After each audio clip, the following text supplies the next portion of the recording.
मंडळी, अमेरिकेचे अध्यक्ष डोनाल्ड ट्रम्प यांनी 2 एप्रिल पासून भारतावर आयात शुल्क लागू करणार असल्याची मंगळवारी घोषणा केली. ट्रम्प यांनी काँग्रेसमध्ये केलेल्या पहिल्या वार्षिक भाषणात भारत आणि इतर राष्ट्रांनी लादलेल्या उच्च आयात शुल्कावर टीका केली. हे आयात शुल्क अतिशय अन्याय असून या देशांवर परस्पर शुल्क लागू करण्याची त्यांनी घोषणा केली. पाहुयात याविषयी सविस्तर माहिती.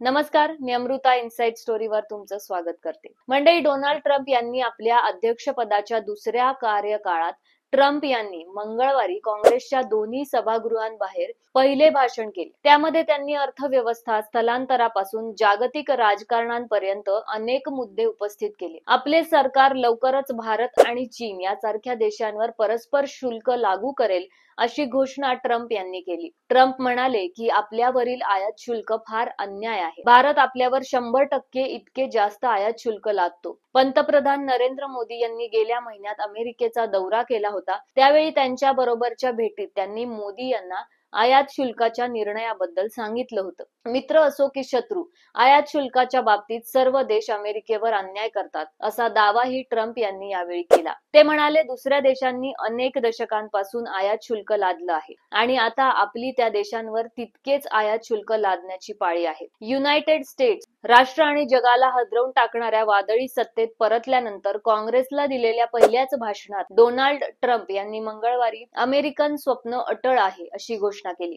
त्यांच्या भाषणात प्रेक्षकांमध्ये त्यांचे जवळचे सल्लागार एलॉन मस्क उपस्थित होते. 78 वर्षीय रिपब्लिकन अब्जाधीश म्हणाले की ते देशाला आकार देण्याच्या त्यांच्या मूलगामी योजनांवर आत्ताच सुरुवात करत आहे. राष्ट्रपतींनी त्यांच्या पहिल्या 6 आठवड्यांच्या कामगिरीचे कौतुक केले आणि अमेरिकन सरकारला आकार देण्यासाठी आणि युक्रेन युद्ध संपवण्यासाठी त्यांच्या ध्रुवीकरणाच्या प्रयत्नांना पुढे नेण्याचं वचन दिलं. मग त्यासाठी काहीही किंमत मोजावी लागली तरी बहुतेक प्रशासनांनी 4 किंवा 8 वर्षात जितकं साध्य केलं आहे त्यापेक्षा जास्त काम आम्ही 43 दिवसात केलं आहे आणि आम्ही नुकतीच सुरुवात करत आहोत असं ट्रम्प यांनी निष्ठावंत कायदेकर्त्यांच्या यूएसएच्या वारंवार होणाऱ्या घोषणांकडे लक्ष वेधलं.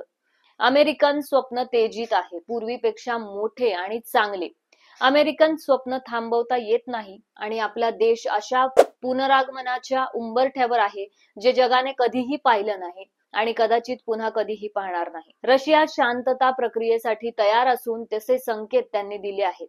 तसेच युक्रेनच्या अध्यक्षांनीही चर्चेच्या टेबलावर पुन्हा येण्याची तयारी दर्शवली आहे आणि खनिजे सुरक्षा यासंबंधी करार करण्याची ही तयारी दर्शवली आहे असं डोनाल्ड ट्रम्प यांनी या काँग्रेसमधील भाषणामध्ये सांगितलं. युक्रेनचे अध्यक्ष व्होलोदिमीर झेलेन्स्की यांनी पाठवलेल्या पत्राचा त्यांनी उल्लेख केला.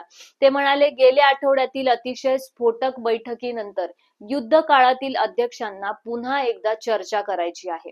रशिया बरोबर देखील गंभीरपणे चर्चा झाली आहे. कॅनडा, चीन आणि मेक्सिको विरुद्ध त्यांनी सुरू केलेल्या व्यापार युद्धामुळे जागतिक बाजारपेठेत खळबळ उडाली आहे आणि देशात किमती वाढवण्याची धमकी दिली जात आहे. तरीही ट्रम्प अर्थव्यवस्थेबाबत आपले दृष्टिकोन मांडत होते. ट्रम्पसाठी युएस कॅपिटलमध्ये विजयी पुनरागमन म्हणजे एक विजयी पुनरागमन आहे. 2020च्या निवडणुकीत झालेल्या पराभवाचा निषेध करण्यासाठी त्यांच्या समर्थकांनी इमारतीवर हल्ला केल्यानंतर अवघ्या 4 वर्षांनी जे ते अजूनही पूर्णपणे स्वीकारण्यास नकार देतात. ट्रम्प अध्यक्षीय अधिकार मर्यादेपर्यंत वाढवण्याचा प्रयत्न करत आहेत.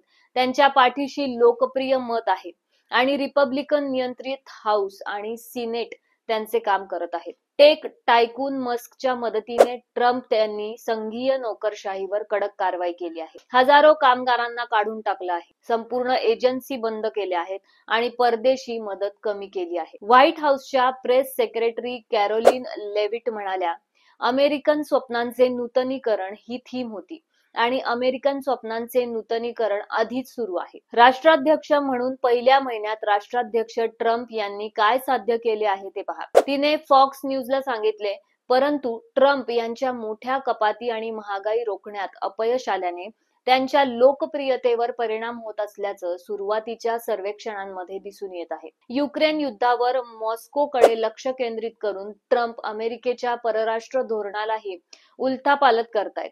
ज्यामुळे कीव आणि मित्र राष्ट्रांना धक्का बसला आहे. युक्रेनचे नेते व्लोदिमीर झेलेन्स्की यांच्याशी ओव्हल ऑफिसमध्ये झालेल्या वादानंतर काही दिवसांनी ट्रम्प 3 वर्षांचा भयानक संघर्ष संपवण्याच्या त्यांच्या योजना मांडतील. जरी ते रशियाला जे हवे आहे ते देत आहेत अशी भीती असली तरी ते परराष्ट्र धोरणात खोलवर जाणार आहेत. युक्रेनमधील युद्ध संपवण्याच्या त्यांच्या हेतूबद्दल ते बोलणार आहेत असं लिव्हिट म्हणाले. सोमवारी ट्रम्प यांनी भाषणादरम्यान सांगितलं होतं की व्लोदिमीर झेलेन्स्कीच्या विनाशकारी भेटीनंतर स्वाक्षरी न झालेल्या युक्रेन सोबतच्या खनिज करायचे भवितव्य काय आहे याबद्दल ते तुम्हाला कळवू.